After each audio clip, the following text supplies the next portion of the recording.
तो वहाँ से निकला तो कहाँ पंढरपुर के मंदिर में गया। बहुत बेचैन था, उसके पास नौकरी नहीं थी, कोई काम नहीं था, पैसे की बड़ी तंगी थी। तो उसने कहा कि हे विठल, अगर मेरी नौकरी हो जाए, मुझे कोई काम मिल जाए तो मैं पहली सैलरी आपको चढ़ाऊँगा। आगे बढ़े, उनको काम मिल गया। पहला काम मिला 15 रुपये का, फिर मिला फिर बढ़ा 30 रुपये हुए, 70 रुपये हुए, और ऐसे करके 100, 150, 200 और आज 700 रुपये सैलरी थी उस व्यक्ति की। और वो व्यक्ति कौन था? जिससे बाबा 15 रुपये मांग रहे थे। बाबा ने कहा कि पहली सैलरी 15 रुपये उनकी थी। उन्होंने विठल को वादा किया, लेकिन उन्होंने वादा पूरा नहीं किया था। आज 700 रुपये कमा रहे थे, लेकिन 15 रुपये न चढ़ा सके। तो बेचारे रोने लगे, अरे ये तो मेरी कहानी है। फिर बाबा ने कहा दूसरी कथा सुनो। दूसरी कथा बाबा ने कहा कि एक बार क्या हुआ कि मैं गोवा गया।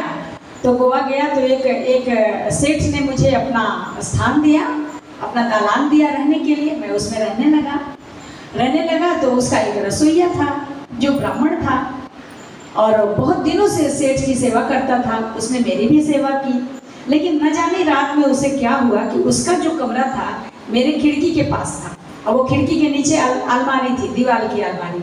उसने वहाँ से दीवार से ईंट हटाकर मेरे पॉकेट से 30,000 रुपये काट लिए। और जब 30,000 रुपये काट लिए, मैंने जब सुबह देखा कि मेरे 30,000 रुपये गायब हैं, तो मैं क्या करूँ? फिर मैं उठ करके दालान में बैठ के बहुत उदास बैठा था, बहुत ज़्यादा दुखी था, क्योंकि धोखे से उस व्यक्ति ने मेरा पैसा काट लिया था। जाने अनजाने नहीं था, वो जाना पहचाना व्यक्ति था, उसने मुझसे धोखा किया। फिर उसके बाद तब तक मैंने देखा कि एक फकीर आ रहे हैं, और उन्होंने कहा कि ऐसा करो कि तुम उत्तर की ओर एक फकीर रहते हैं, उनके पास जाओ और अपने पसंद का भोजन त्याग दो जब तक तेरे पैसे वापस नहीं लौट जाते, और फकीर के दर्शन करना। फिर मैंने अपने मन में सोचा, और सही बात है, मैंने भोजन त्याग दिया, भूखा प्यासा बैठा रहा, अपने पसंद की सारी चीज़ें छोड़ दी। और फिर ठीक 15 दिन के बाद वो ब्राह्मण आकर के मुझे पैसे वापस कर गया, कान पकड़ा। और फिर उसके बाद मैं वहाँ से चला, वापस आया तो स्टीमर में जगह नहीं थी। चपरासी ने मुझसे रुपए लिए 2 और अपनी सीट पर बैठा के मुझे इस पार ले आया। तो मैं अभी द्वारका माई में आया। और ये पूरी कथा वो दूसरे जो सज्जन थे उनकी थी।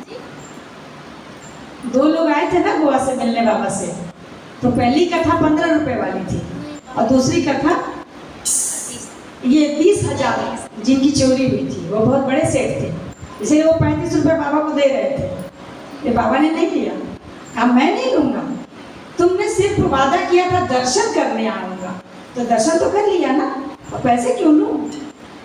वो बेचारे इतना रोने लगे, इतना तड़पने लगे, कहे कि साईं कैसे आपने जान लिया? आप वो फकीर आप ही रहे होंगे, और कोई नहीं जान सकता है। मेरी ये व्यथा मैंने कभी किसी से कही ही नहीं, यहाँ तक कि मैंने अपनी पत्नी को भी नहीं बताया था कि मेरे इतने पैसे चोरी हो गए, क्योंकि उसके तो प्राण ही निकल जाते, क्योंकि मेरा पूरा पूंजी चला गया था। लेकिन वो 15 दिन में वो पैसे लौट गए। तो बाबा की बातें बड़ी रहस्यमय होती थी, और बाबा सब जानते थे। कई बार बाबा कहते, कहाँ जा रहे हो? अभी 5 सांप गए हैं, अभी 5 बाघ जाने वाले हैं, अभी 4 शेर चले गए हैं।